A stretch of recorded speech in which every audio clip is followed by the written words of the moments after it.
აგვიანებენ, ხალხს აწუხებენ, არ წესიერი საჭმელიც აღარ აქვს. საჭმელიც წესიერად აღარ აქვს. ხელფასი აქ ძალიან აგვიანებენ.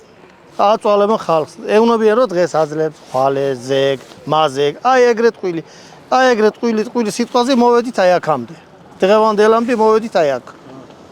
როგორ შეიძლება ზოგის აი ამოდელა კაცსა რისთვის ავართ აქ ზოგი ბანკი აქვს ვალი ზოგის რავია ოჯახში პრობლემა აქვს ზოგი ის აქვს ზოგი იმისთვის ავართ აქ ამოსული და ეს კიდე როგორ შეიძლება ცოდნი არა ვართ ჩემი მაგ დარჩილი დეკემბერის ამაქვს ასაღები რა მნიშვნელობა აქვს თუ გინდა ერთთვის იყოს ასაღები მნიშვნელობა რა მე ხო ავიღე დანარჩენი ცოდუ არ არიან ამოდელა ხალხი აგე ამოდელა ხალხი არიან და ელოდებიან და რათა ეგ არ შეიძლება ცოდნია, ყველა ცოდნი არის. თუ კარგი ფული რომ მქონდეს, პირველ რიგში რა მინდოდა ამ კომპანიაზე. ხოლე გაჭირებულზეა და იმიტომ არის გამოსული. მაგისთვის ავართ. საჭმელი არ წესიერად აღარ არის. საჭმელი წესიერად აღარ არის. მარტო ეუბნებიან რომ იმუშავე. შერი კაცმა რამდენი ხანი უნდა აუძლოს, რომ უნდა იმუშაოს.